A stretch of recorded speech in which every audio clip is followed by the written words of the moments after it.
Mesdames, Messieurs, merci de nous choisir pour vous informer. 32e sommet de l'Union africaine à Addis Abeba en Éthiopie du 10 au 11 février. Le président égyptien Abdel Fattah al-Sisi prend la présidence de l'Union africaine en remplacement de Paul Kagame du Rwanda. Le président de la RDC, Félix-Antoine Tshisekedi, y a été élu deuxième vice-président. Dans son mot, Félix Tshisekedi a placé la RDC comme un exemple pour le reste du continent en termes d'alternance démocratique et pacifique du pouvoir. Et puis les élections des sénateurs, gouverneurs et vice-gouverneurs prévues le 26 mars s'approchent. La CENI a rendu public les listes des candidats sénateurs dans plusieurs provinces, dont le Sud Kivu. Parmi les 21 candidats en liste dans le Sud Kivu, il y a Bahati Lukwebo, Justin Bitakwira et Pierre Lumbi. À l'issue des élections, chaque province n'aura que 4 sénateurs et seule la capitale Kinshasa en aura 8. En économie, sachez que la Banque centrale du Congo a dressé un bilan positif de son exercice 2018. Pour le gouverneur Deogracias Mutombo, cette positivité est marquée par une stabilité du cadre macroéconomique et un essor des opérations bancaires sur toute la RDC. Le numéro 1 de la BCC l'a dit au cours d'une cérémonie d'échange de vœux avec l'Association congolaise des banques. La République démocratique du Congo se présente devant vous dans un contexte particulier qui devrait, j'en suis persuadé, honorer toute l'Afrique. Ce contexte qui suit les élections consacre la toute première alternance démocratique et pacifique du pouvoir depuis notre indépendance, et ce, dans le respect de la Constitution. Ces phrases sont du président élu de la RDC, Félix-Antoine Tshisekedi Tshilombo, tenu dans son premier discours en tant que président élu de la RDC à la 32e session ordinaire du Conseil exécutif de l'Union africaine, dimanche 10 février à Addis Abeba en Éthiopie. Après avoir remercié ses pairs, loué l'alternance politique, mis en garde les sponsors des groupes armés et évoqué la disponibilité de coopérer avec les partenaires qui veulent faire affaire avec la RDC, Félix Tshisekedi a placé son pays comme un exemple pour le reste du continent. Cette passation pacifique du pouvoir entre le président sortant et le dirigeant du plus ancien parti politique de l'opposition a démenti tous les pronostics du chaos annoncés à l'issue des élections.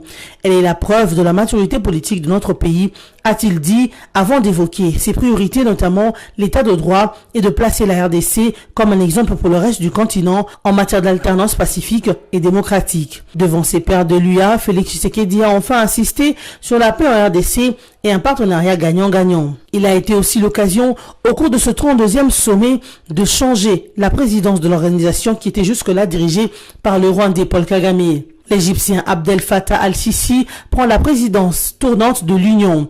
Il sera secondé par Ramaphosa, président sud-africain, et du président Félix Tshisekedi de la RDC, et enfin de Mahamadou Issoufou du Niger, qui ont été respectivement nommés premier, deuxième et troisième vice-président de l'Institut africaine. Ce 32e sommet de l'Union africaine, qui a commencé le 10 février pour se clôturer ce 11 février, avait pour thème l'année de réfugiés, des rapatriés et des personnes déplacées pour des solutions durables aux déplacements forcés en Afrique.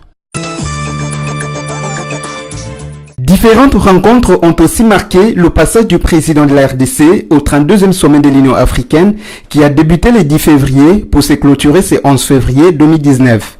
Félix Tshisekedi a eu un tête-à-tête avec Federica Mogherini, haut représentant de l'Union européenne pour les affaires étrangères, la politique et la sécurité. Parmi les sujets des échanges entre les deux personnalités, il y a eu la question du retour à Kinshasa du chef de la mission diplomatique de l'Union européenne, Bart Ouvry. Nous tenons à vous garantir que l'Union européenne est très attachée à la poursuite des partenariats que nous avons toujours entretenus avec la RDC. Nous formons les vœux d'un retour rapide de notre ambassadeur à Kinshasa pour nous y atteler ensemble en ce moment crucial de l'histoire de votre pays, avait dit l'UE à travers une correspondance signée le 5 février. La réouverture de la maison Schengen à Kinshasa a été également au menu de la rencontre Mogherini-Tshisekedi. Outre le représentant de l'UE, le chef de l'État congolais a aussi rencontré son homologue ivoirien. Le président Ouattara a présenté ses vives félicitations à Félix Tshisekedi pour son élection à la tête de la RDC avant de parler coopération entre leurs deux pays. En marge de ce sommet, Paul Kagame, président rwandais et président sortant de l'UA, a également félicité Félix Tshisekedi pour son avènement à la tête de la RDC. Martin Fayulu, candidat malheureux à la présidentielle du 30 décembre 2018, n'est pas prêt à accepter ni à vivre la réalité des leurs, qui est le règne de Félix Tshisekedi Tshilombo à la tête de la RDC. Il continue de se considérer comme président légitime de Congolais. Les candidats de la coalition Lamuka multiplient de stratégies pour dénoncer ce qu'ils qualifient des mensonges des urnes et en réclament la vérité. Il a, à travers une correspondance, appelé le chef d'État et de gouvernement réunis au 32e sommet de l'Union africaine à Addis Abeba en Éthiopie à la création d'un comité spécial de cette institution panafricaine qui servira à vérifier les résultats de l'élection présidentielle ainsi que les législatives en vue de rétablir la vérité des urnes. MAFA a en outre proposé dans la même correspondance une éventuelle réorganisation de l'entièreté des scrutins dans les 6 prochains mois. L'alternative à cette solution serait de refaire l'élection présidentielle, législative, nationale et provinciale dans un délai de 6 mois. Autrement, les Congolais ne croiront plus aux élections et ce sera une défaite pour la démocratie qui aura des répercussions au-delà de la RDC, a souligné l'opposant qui persiste et signe. Le pouvoir de Félix Tshisekedi n'est que la continuité du système Kabila. Une autre stratégie pour revendiquer ses droits, c'est une série de meetings que tient Martin Fayulu. La prochaine étape après Kinshasa, c'est la ville de Goma où il prévoit de s'exprimer à son électorat le 15 février 2019, date de la célébration du 37e anniversaire de la création de l'UDPS. La Commission électorale nationale indépendante qui vient de clôturer la réception et le traitement des candidatures pour les élections des sénateurs et gouverneurs ainsi que vice-gouverneurs a affiché devant le BRTC les listes de candidats retenus pour ces scrutins. Parlant de dossiers retenus pour l'élection des sénateurs dans les Sud Kivu, 21 candidats sont en lice, entre autres Bahati Lukwebo, ministre du Plan et autorité morale de l'AFDC. Il est candidat malheureux à la législative nationale du 30 décembre dernier. Un autre candidat malheureux à ces scrutins qui postule pour un siège au Sénat, il s'agit de Justin Bitakwira, ministre du Développement rural. Balamagé Kolo, avocat et homme politique, il fut sénateur en 2006 et député national élu en 2011. Pierre Lumbi, président du MSR, Mouvement social pour le renouveau, François Roubota, secrétaire général du MSR, Jean-Luc Couillet, chef de l'église du Christ au Congo du Sud Kivu, Cyril Bagoula et les autres. Ils vont devoir convaincre les députés provinciaux de leur province d'origine pour gagner leur voix et siéger à la Chambre haute du Parlement. Rappelons que chaque province n'a droit qu'à 4 sénateurs, seule la capitale, Kinshasa, en aura 8, afin d'avoir un total de 108 sénateurs à la Chambre haute du Parlement. Cette élection aura lieu, sauf changement de dernière minute, le 26 mars 2019, concomitamment à celle de gouverneurs et vice-gouverneurs. Dans une cérémonie d'échange de vœux pour l'année 2019 qui a eu lieu le week-end dernier avec l'Association congolaise de banques, Deogracias Mutombo Mwananyimbo, gouverneur de la Banque centrale du Congo BCC, a indiqué qu'en 2018, les indicateurs économiques nationaux ont connu une croissance en hausse de 4,1% à la fin du mois de septembre 2018.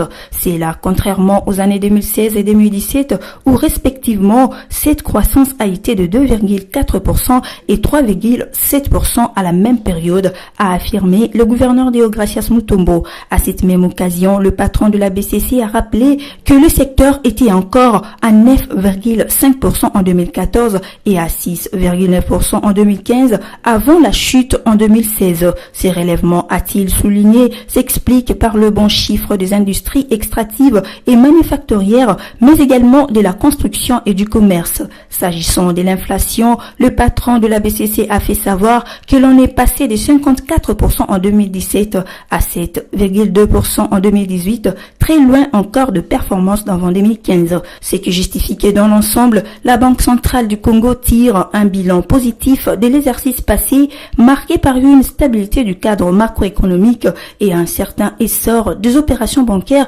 sur l'étendue du territoire national. Suspension du paiement de la taxe de 500 francs à la Direction générale de migration au poste frontalier Congo-Ouganda de Kasindi, territoire de Béni en province du Nord Kivu. La décision de la suspension de cette taxe jeton a été prise samedi 9 décembre dernier entre quelques composantes de la société civile locale et la 2e Kasindi lors d'une réunion de sécurité élargie au bureau communal de Kasindi, ont rapporté plusieurs médias.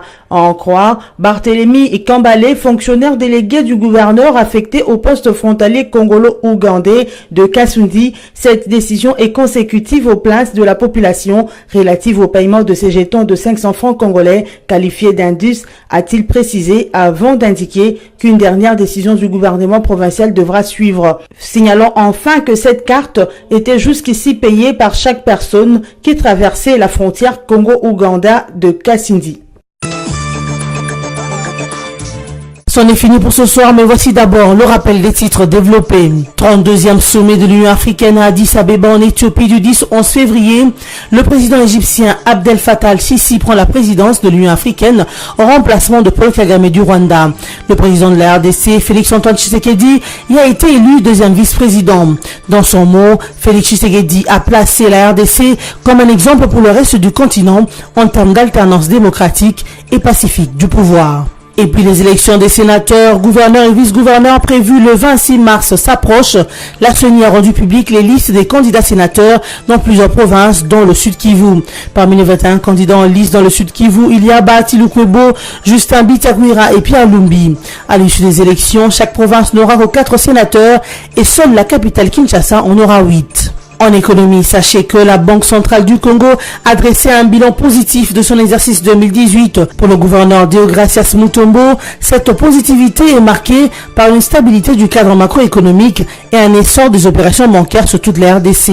Le numéro 1 de la BCC l'a dit au cours d'une cérémonie d'échange de vœux avec l'Association congolaise des banques. Fin de cette édition d'information. Merci de continuer à nous suivre.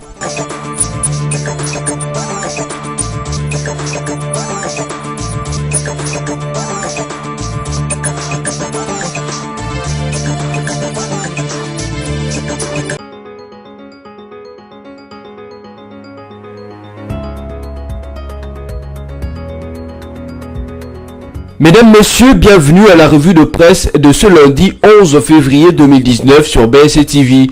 Commençons avec les sites d'actualité Congo Virtuel qui titrent « Décret Tchibala, polémique, genèse et logique ». Entre le tollé soulevé par le décret Tchibala sur les avantages qu'il octroie aux membres du gouvernement et la réalité de la sécurité sociale en RDC, il y a bien un monde qui semble occulté dans les débats en cours.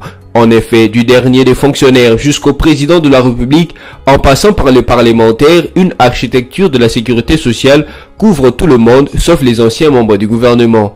En sorte par exemple qu'un DG de la DGM bénéficie des avantages au terme de la loi Mutinga, tandis que son ancien titulaire de l'Intérieur n'aurait droit à rien sans le décret Tchibala. L'espace médiatique congolais est occupé depuis quelque temps par une polémique autour du décret Tchibala, instituant certains avantages en faveur des anciens membres du gouvernement à partir des cellules qui dirigent jusqu'à ce jour. L'opinion dominante est que ce décret octroie aux anciens membres du gouvernement des avantages jugés indus, surtout au regard de ceux qui sont censés avoir amassé. Des avantages qui, toujours selon cette opinion, viendraient alourdir les dépenses de l'État, soit plus ou moins 28 millions de dollars annuels, alors que ce pactole peut servir à améliorer quelque peu le social de la population. L'opinion dominante voudrait donc que ce décret soit rapporté pour apaiser les esprits.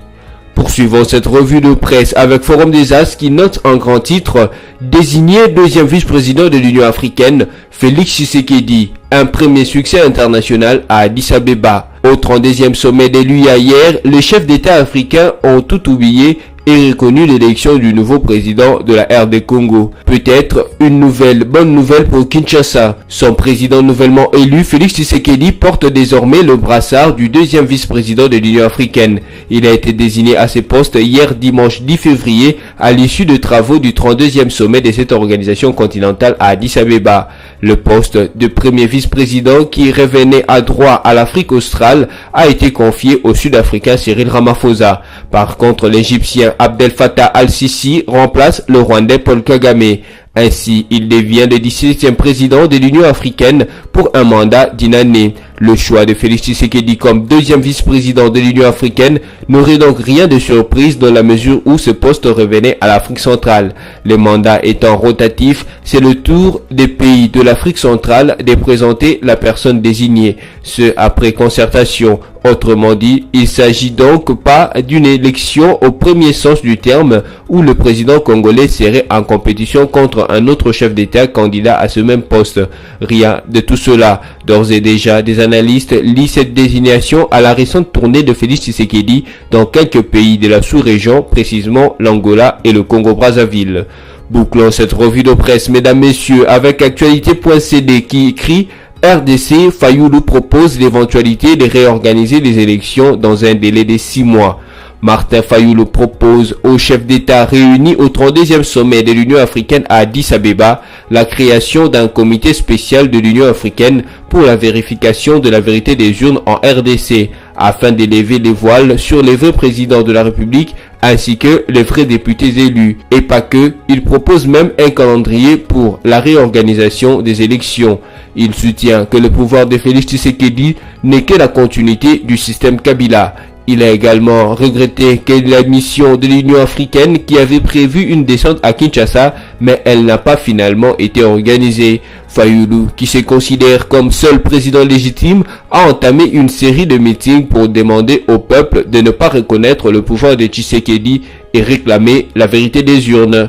C'est ainsi que s'achève cette revue de presse. Merci à vous de l'avoir suivi et à la fois prochaine.